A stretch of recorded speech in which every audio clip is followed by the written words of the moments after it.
बिस्मिल्लाहिर्रहमानिर्रहीम।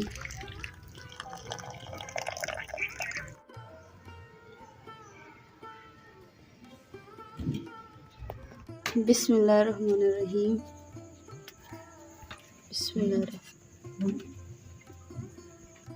बिस्मिल्लाहिर्रहमानिर्रहीम। बिस्मिल्लाहिर्रहमानिर्रहीम। अस्सलाम वालेकुम। उम्मीद करदी मेरे भैन भरा ठीक होणगे। अल्हम्दुलिल्लाह असीं भी ठीक। अल्लाह पाक तन खुश रखे, आबाद रखे। ते अज कर दे शुरू। अल्हम्दुलिल्लाह मैं आलू छिले आ क्योंकि खाने च कुछ भी नहीं पिया सी, सालन वगैरह भी नहीं बनाया। तो मैं कहा चलो अज ना चिप्स बनानी है तवे ते, तवा चिप्स फ्राई। बिस्मिल्लाहिर्रहमानिर्रहीम।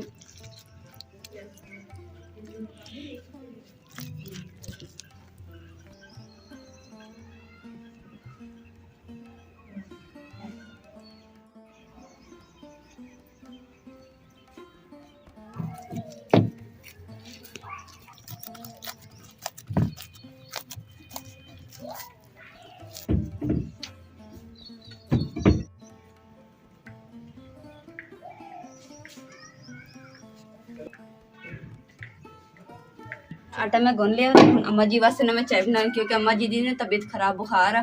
ते बुखार दे विच ना अम्मा जी कहंदे कि मैं रोटी नहीं खानी हैगी।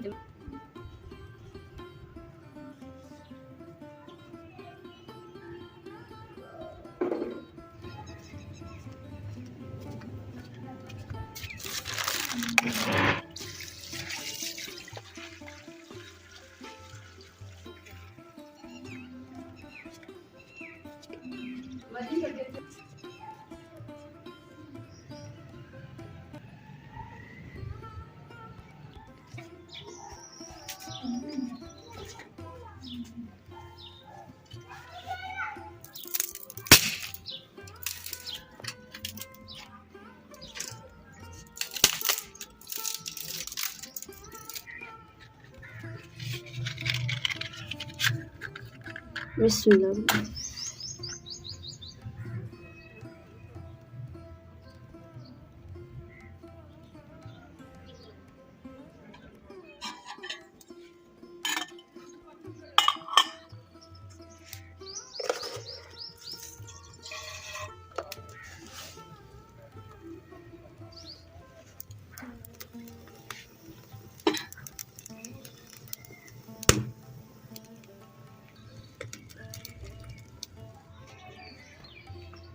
अम्मा जी तेन मैं जल्दी इन्होंने कपड़ा दिता, क्योंकि अम्मा जी कह रहे कि बुखार की वजह से मैं थोड़ा ठंड जी लगी।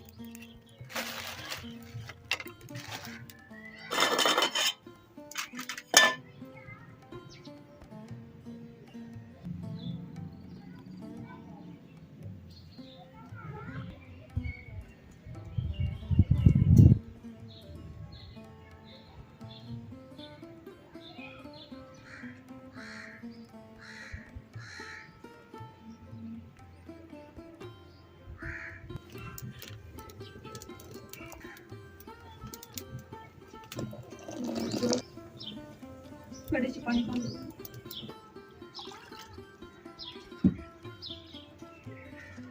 अम्मा जी उठे दवाई खा लो।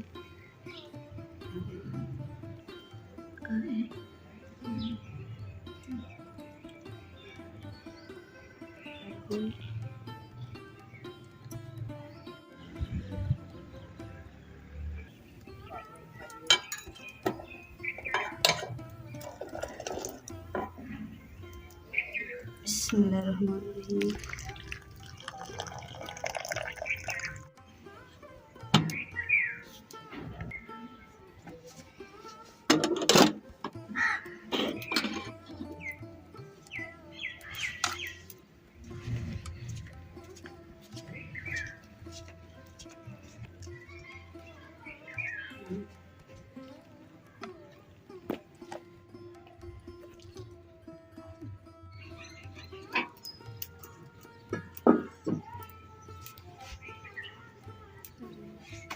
अल्हम्दुलिल्लाह अम्मा जी ने मैं चाय ते रस दे दिते, दवाई भी खिला दी है। तो हुण अम्मा खा रहे, तो उनकी कहना मैं जल्दी ना रोटी बना लैनी है। बिस्मिल्लाहिर्रहमानिर्रहीम।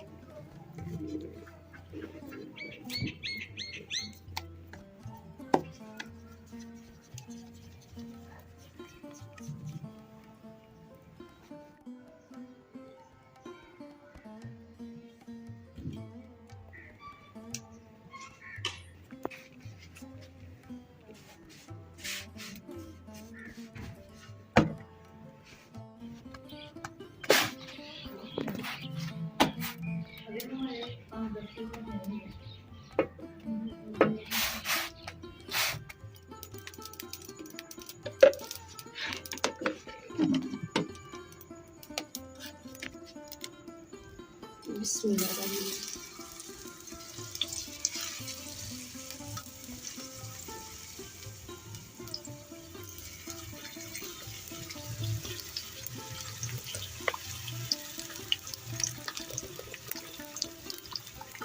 ना फ्राई हो गई है चिप्स के ऊपर मसाला डाल देता हूँ।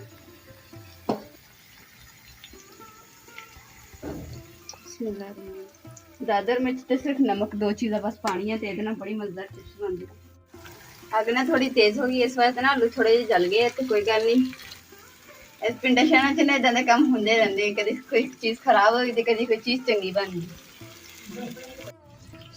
अल्हम्दुलिल्लाह साड़ी चिप्स जी ना तवा चिप्स फ्राई तैयार हो गई है।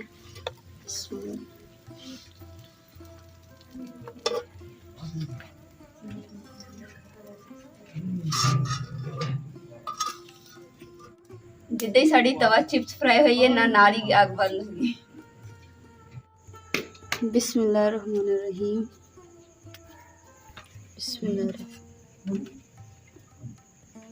बिस्मिल्लाहिर्रहमानिर्रहीम।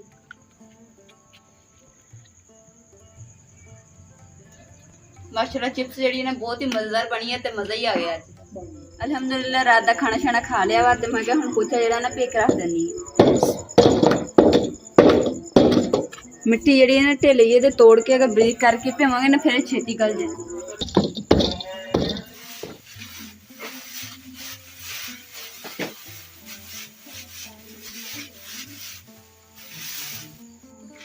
पोचा तो मैं अल्हम्दुलिल्लाह भेजता सी, तैयार हो गया सी, ते मैं इमरान ने क्या कहना तुसी ने ते खड़ के ते दूसरा ना पोचा लगा दो, ताकि जेड़ा कलर जो डिगदा ना ये नहीं डिगेगा, ना साफ हो जाएगी दीवार। और उस तो अलावा कि मैं जी सेफ है मेरी सेफ अलमारी है, मैं चाहनी है कि इधर सैट रखा, ताकि इधर ही जगह खाली हो जाएगी ना, 2 चारपाइयां आ जानी है, तो गर्मी होंगी है, तो चारपाइयां तो लेटांगे।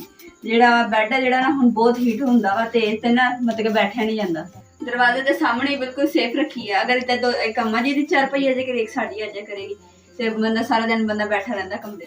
अल्हम्दुलिल्लाह ते दीवार जी काफी हद तक ना पोचा लग गया वा, थोड़ा जिहा रह गया वा, ते इंशाल्लाह वो भी हो जाएगा। लोग सो रहे ने, ते असीं ना कमरे जेह्ड़े कम्म करन दे हैं कि नाले ना एक सफाई हो जाएगी, कमरा मतलब साफ सुथरा हो जाएगा। और इमरान सुबह के काम से जाते हैं, तो ये किदा हो सकता है कि मैं इमरान को कोई काम ही ना कवां, मैं काम कह दिंदी हुंदी है। इमरान ना हाथी चढ़े आ, मैं कहा चलो लाओ पोचा हुण ऊपर चढ़ के। हुण कुर्सी जी असीं कोई स्टूल वगैरह नहीं सी साडे कोल, डबल कुर्सियां रख के डबल दूसरी फट्टियां रख के ओहदे ऊपर खड़े हो गए ना, तो फिर हाथ पहुंचे होंदे ते पोचा लगा रहे।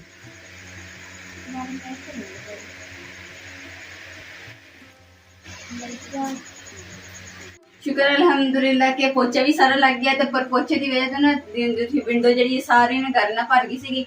हुण मैं अच्छे तरीके नाल 2-2 3-3 बारी साफ किया, तो हुण ना चमक गई, विंडो भी चमक गई। तो हुण जेड़ा इत्थे थल्ले मिट्टी गिरी सी ना कलर वाली, हुण मैं पानी छिड़का के साफ सुथरा कर देनी।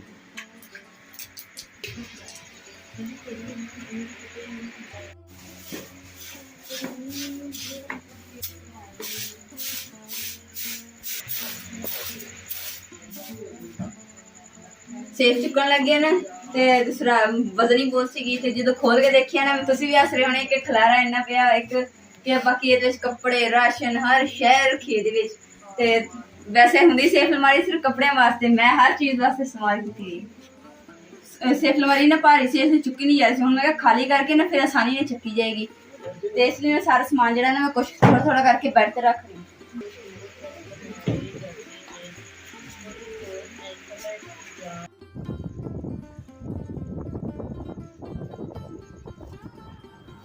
अम्मा जी थोड़े वास्ते दवाई मंगवाई है, सही दुध के गर्म करके तो मैं पा के दूंगी, पीओगे ना तो ताकत वाली है।